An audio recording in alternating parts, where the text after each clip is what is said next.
Hello friends, welcome to SAVS family. இன்றைக்கி நம்ம SAVS ஃபேமிலியில் டிஃபன் சாம்பார் மணக்க மணக்க எப்படி வைக்கிறதுன்னு பார்க்க போகிறோம்.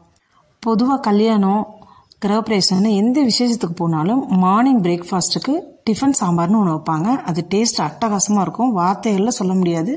சாப்பிட்டதுக்கப்புறமும் சூப்பராக இருந்துச்சு சாம்பார் அப்படின்னு சொல்கிற மாதிரி இருக்கும். இன்றைக்கி நாம் அப்படி ஒரு டிஃபன் சாம்பார் தான் எப்படி செய்கிறது நம்ம பார்க்க போகிறோம். இதில் இன்ஸ்டண்ட்டாக நம்ம அரைச்சி சில பொருள்கள்லாம் சேர்க்க போகிறோங்க. நம்ம வீடியோவை ஸ்கிப் பண்ணாமல் பாருங்கள். இட்லி, தோசை, பொங்கல், ஆப்பம், இடியாப்பம்னு எல்லாத்துக்கும் சூப்பராக இருக்கும். வாங்க இப்போ எப்படி செய்கிறது நம்ம வீடியோக்குள்ளார போகலாம். அதுக்கு ஒரு குக்கரை அடுப்பில் வச்சுக்கலாங்க. குக்கரில் இன்றைக்கி 1 டம்ளர் அளவுக்கு துவரம்பருப்பு எடுத்திருக்கேன். இப்போ அதே டம்ளர்லேயே 1/2 டம்ளர் அளவுக்கு பாசிப்பருப்பு எடுத்துக்கலாம். துவரம்பருப்பு 1 டம்ளர்னா 1/2 டம்ளர் பாசிப்பருப்பு சரியாக இருக்கும்.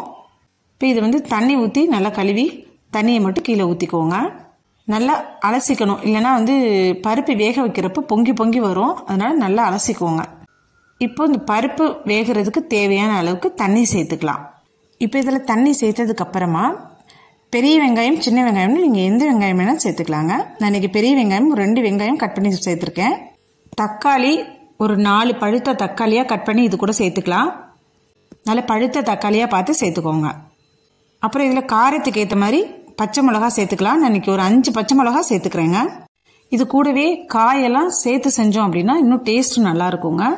இட்லி சாம்பாருக்கு பரங்கிக்காய் சேர்த்து செய்கிறப்போ டேஸ்ட் அட்டகாசமாக இருக்கும். எனக்கு இன்றைக்கி பரங்கிக்காய் கிடைக்கல, ஆனால் நீங்கள் கிடைச்சதுன்னா அதை சேர்த்துக்கோங்க. நான் இன்றைக்கி கத்திரிக்காய் 2 கத்திரிக்காய், அதே மாதிரி ஒரு 2 கேரட்டு, ஒரே ஒரு உருளைக்கிழங்கு சேர்த்துருக்கேன். உருளைக்கிழங்கு தோல் சீவிட்டு சேர்த்துருக்கேன். அதே மாதிரி கேரட்டும் தோல் சீவிட்டு கட் பண்ணி வச்சுருக்கேன். இப்போ இந்த காயெல்லாம் நம்ம அந்த பருப்போடு சேர்த்துக்கலாங்க. இது மாதிரி காய் சேர்த்து செய்கிறப்போ சாம்பார் இன்னுமே டேஸ்ட்டு சூப்பராக இருக்கும். இப்போ இந்த காயெல்லாம் இந்த சாம்பாரை நம்ம சேர்த்துக்கலாம். இப்போ காயெல்லாம் சேர்த்ததுக்கு அப்புறமா ஒரு 4 பல் பூண்டு நல்லா பெரிய பெரிய பல்லாக சேர்த்துக்கிறேன். நான் சின்னதாக இருந்தால் ஒரு 5-6 பல் கூட சேர்த்துக்கோங்க.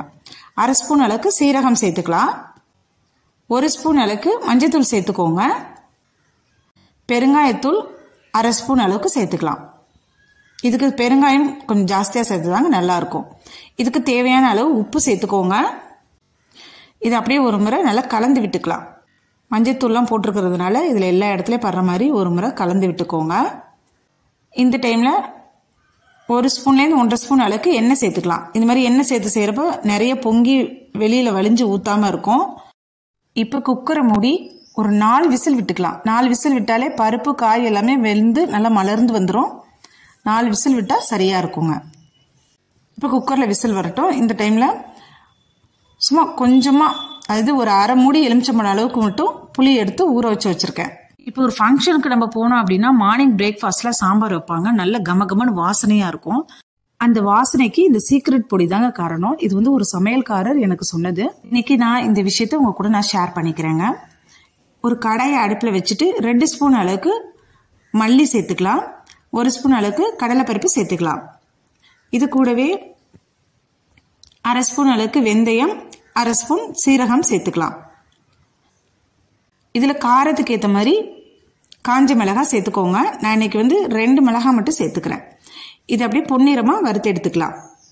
இது டிஃபன் சாம்பாருக்கு மட்டும் இல்லை, சாம்பார் சாதம் நார்மலாக நம்ம ரைஸுக்கு யூஸ் பண்ணுற சாம்பாருக்கு எல்லாத்துக்குமே யூஸ் பண்ணிக்கலாம். ரொம்ப டேஸ்ட் நல்லாயிருக்கும்.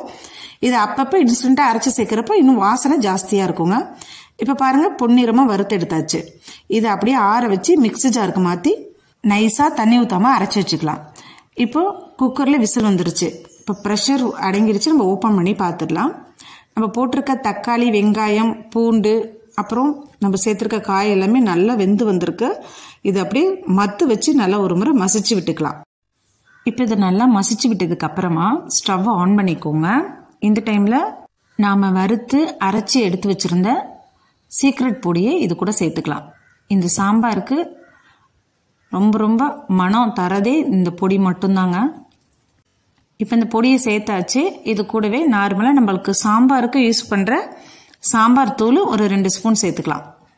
இது சேர்த்து விட்டதுக்கு அப்புறமா நல்லா ஒரு முறை கலந்து விட்டுக்கோங்க. இப்போ கலந்து விடுறப்போ அங்கங்கே கட்டியாக இருக்க மாதிரி இருக்கும். இது நல்லா கொதி வந்ததுக்கு அப்புறமா எல்லாமே நல்லா கரைஞ்சிருங்க. இது அப்படியே ஒரு முறை கலந்து விட்டுக்கலாம்.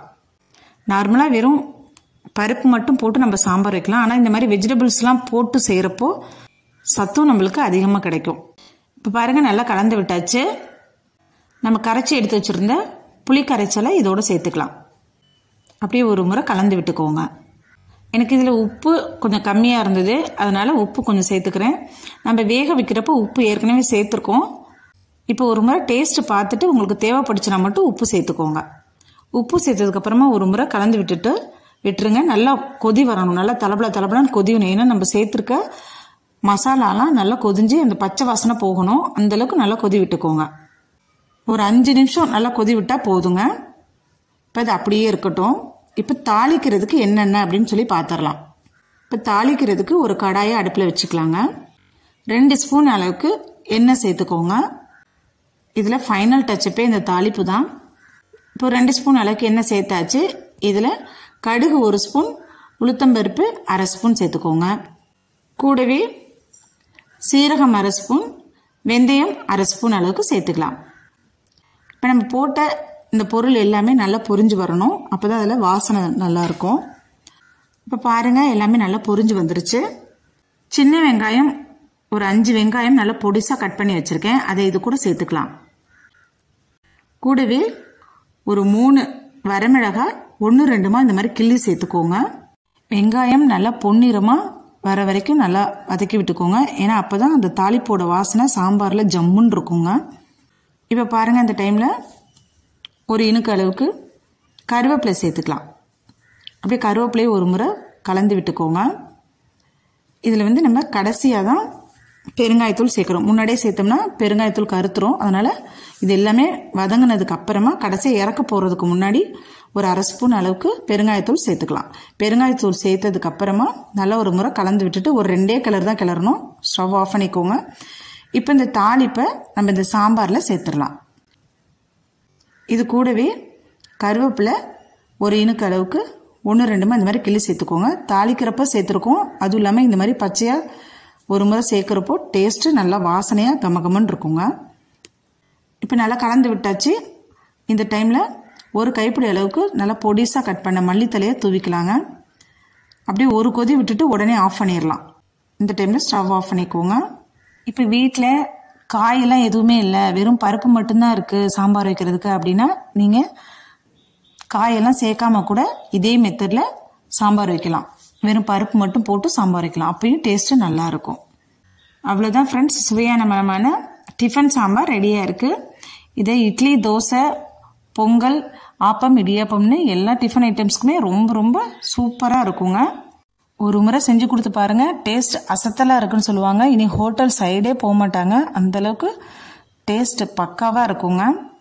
இதை நீங்களும் வீட்டில் ட்ரை பண்ணி பார்த்துட்டு எப்படி இருக்குது அப்படின்னு சொல்லிட்டு கமெண்ட் பாக்ஸில் கமெண்ட் பண்ணுங்கள். நம்ம சேனல் SCVS ஃபேமிலியை இது வரைக்கும் சப்ஸ்கிரைப் பண்ணலைன்னா சப்ஸ்கிரைப் பண்ணிவிட்டு கூடவே பெல் ஐக்கானை ப்ரெஸ் பண்ணுங்கள். அப்போ தான் நான் போடுற எல்லா வீடியோஸும் உடனே உங்களுக்கு இன்டிமேஷனாக வரும். இந்த வீடியோ உங்களுக்கு பிடிச்சிருக்குன்னு நினைக்கிறேன். பிடிச்சிருந்ததுன்னா லைக் பண்ணுங்கள். உங்கள் ஃப்ரெண்ட்ஸ் அண்ட் ஃபேமிலி மெம்பர்ஸ்க்கு நிறைய ஷேர் பண்ணுங்கள். திரும்ப உங்களை நான் வேறொரு வீடியோவில் சந்திக்கிறேன். பாய் பாய்.